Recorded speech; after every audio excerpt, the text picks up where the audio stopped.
जय Hind students, this is the 14th chapter understanding the past. Past means क्या होता है? भूतकाल, है ना, जो बीत चुका है ऐसा समय। तो यानी कि हम बीते हुए समय को समझेंगे इस चैप्टर में। तो चलिए हम लोग स्टार्ट करें। Past, present and future. सबसे पहले इन तीनों चीज़ को समझ लें। We know that things were different during our grandparents' time from what they are today. और ये चीज़ें हम लोग जानते हैं कि जो दादाजी के समय में जो चीज़ था वो अब बिल्कुल डिफरेंट हो चुका है ना। दादाजी जिस कल्चर में रहे और उनके कल्चर और हमारे कल्चर में डिफरेंसेस होते हैं। How do we learn about them? हम लोग उसके बारे में कैसे सीखते हैं? We learn about our grandparents' time by observing the photographs and the things they used when they were our age and comparing those things with the things that we use today. हम लोग इस बात को कैसे समझते हैं कि हमारे ग्रैंड पेरेंट्स के समय से हमारा समय भिन्न है, अलग है। कैसे समझते हैं? तो हम लोग फ़ोटोग्राफ्स देखते हैं और दादाजी या दादी माँ किस तरह के कपड़े पहनती थी और किस तरह के सामान को यूज़ करते थे, तो उन चीज़ों को अभी जो हम लोग यूज़ कर रहे हैं उनसे कैसे कितना अलग है। तो इससे हम लोग समझ सकते हैं कि हमारे दादाजी का समय और हमारे समय में डिफरेंसेस है। These are things of the past, a time gone by. और जो समय बीत चुका है उसी को क्या कहते हैं? पास्ट कहते हैं। The present is the period of time that we are in now and the things that are happening now. और प्रेजेंट क्या है? प्रेजेंट वो समय है जो कि अभी है, ठीक है, अभी है और जो चीज़ें अभी हो रही है, हम लोग अभी क्या कर रहे हैं, अभी क्या हो रहा है, ये सभी प्रेजेंट की बातें हैं। और फ्यूचर क्या है? The future is the period of time that will come after the present और the things that will happen then. और फ्यूचर वो समय है जो प्रेजेंट के बाद आता है। दैट मीन्स कि आगे क्या होगा, है ना, आगे क्या होगा, ये सभी क्या है? ये फ्यूचर है। ओके, अब हम लोग आगे देखेंगे क्या है। What is history? हिस्ट्री क्या है? इतिहास क्या है? ठीक है ना। हिस्ट्री क्या है? History is an account of events that have happened in the past. सारी घटनाओं का खाता है। हिस्ट्री क्या है? सारी घटनाओं का खाता है जो कि पास्ट में हो चुका है, यानी पुराने दिनों में बीते हुए जो भी कार्य हुए हैं, जो कुछ भी घटनाएं घटी है, वे सभी क्या है? हिस्ट्री है। It tells us about the events of the past. ये हमें भूतकाल में घटी घटनाओं के बारे में बताता है। It also tells us about important people in the past. और ये हमें पास्ट में जो बहुत ही खास लोगों के बारे में भी बताता है। पास्ट के बहुत सारे खास लोगों के बारे में भी बताता है। What they did, things they used and food they ate.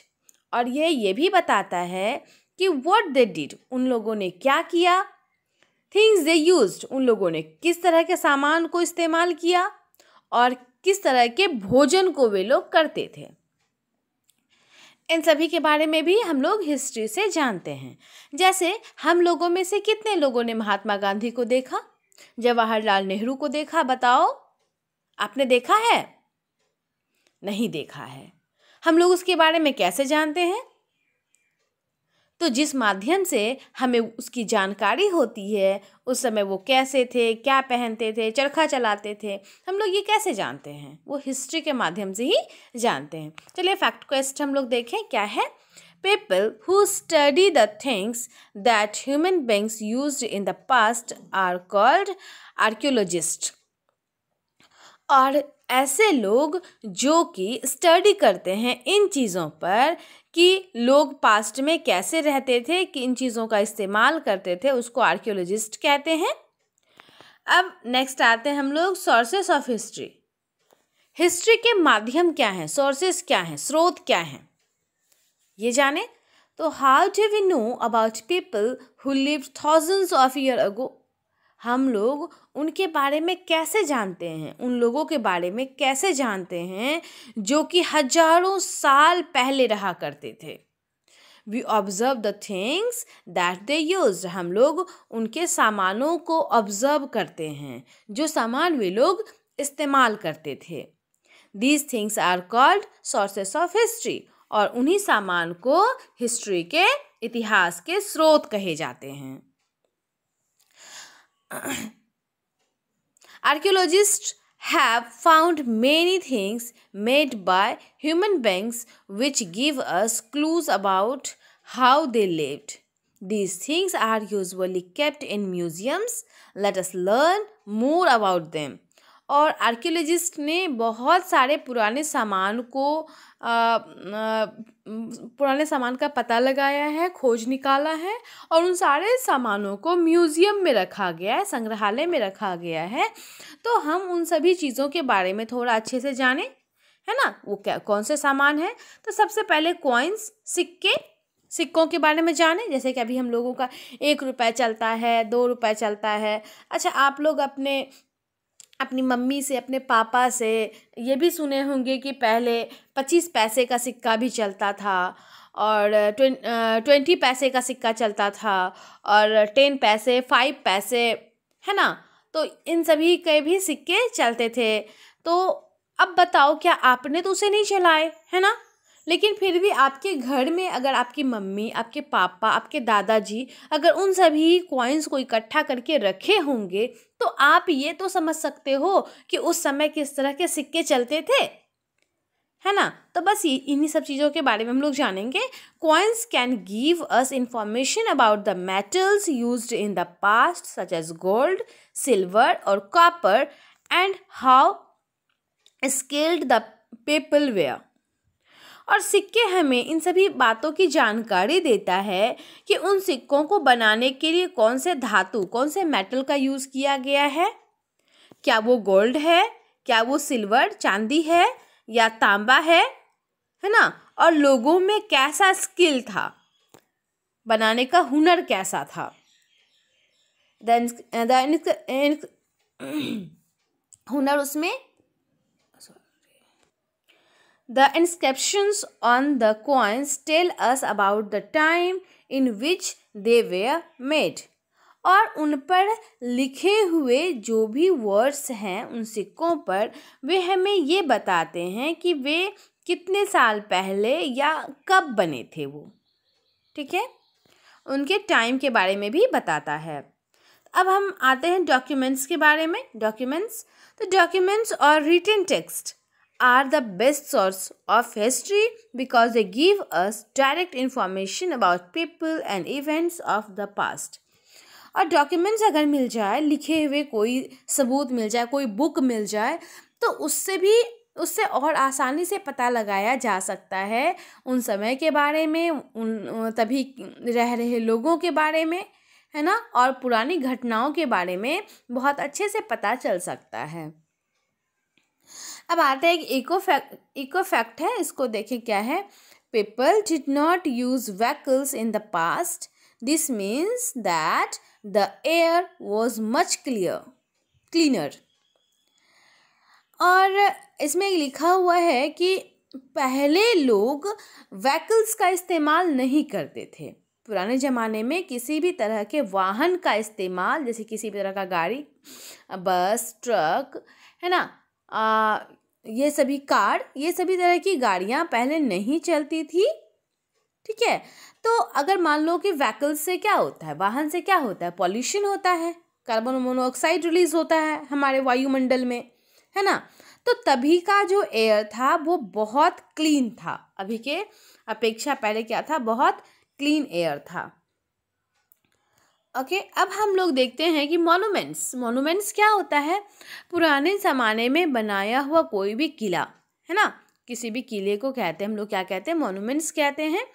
Monuments give us an idea of the style of architecture followed in a certain period and how the people lived. और मॉन्यूमेंट्स, कोई भी पुराना महल जाइए देखने, पुराना, तो आपको ये पता चलेगा उसे देखकर कि उस समय में कला कैसा था, लोग किस तरह का कला का निर्माण करते थे, और ये भी देखने को मिलेगा कि उस समय के लोग किस तरह रहा करते थे। इन सभी बातों की जानकारी आप मॉन्यूमेंट्स, जैसे आप ताजमहल जाओ घूमने के लिए, मतलब बहुत सारे पुराने पुराने महल सब, भवन सब है ना, जयपुर चले जाओ, जोधपुर चले जाओ, वहाँ पर बहुत सारी किलाएं होंगे, तो आप उन्हें देख करके भी अंदाज़ा लगा सकते हो कि तभी के लोगों में कैसी कला थी और लोग किस तरह रहना पसंद करते थे। अब नेक्स्ट आते हैं टूल्स मीन्स क्या होता है? औजार। तभी लोग क्या औजार इस्तेमाल करते थे? किस तरह का औजार इस्तेमाल करते थे?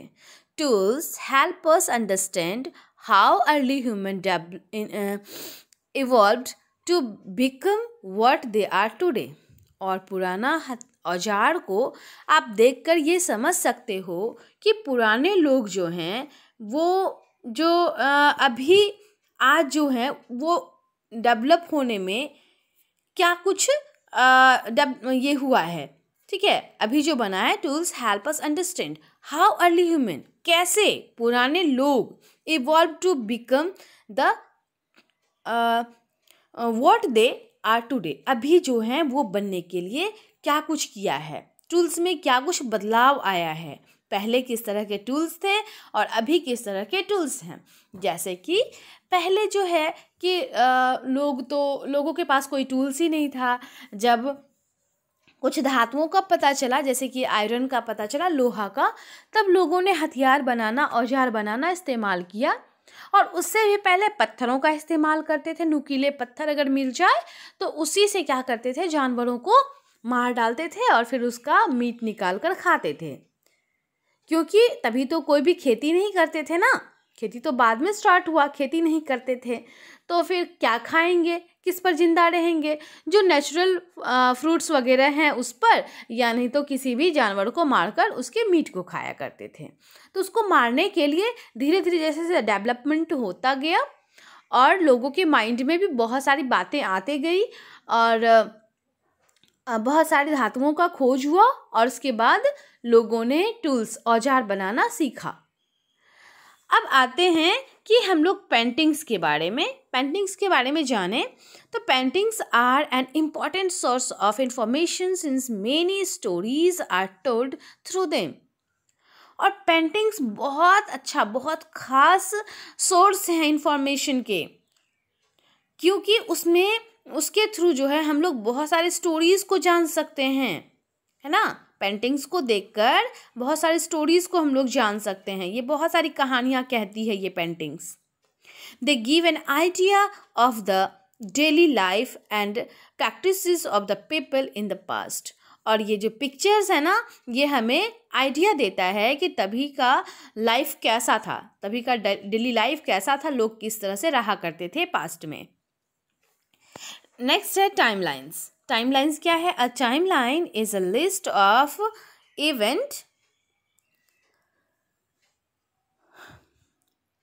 events in the order that they happen. It starts with the earliest date and ends with the latest.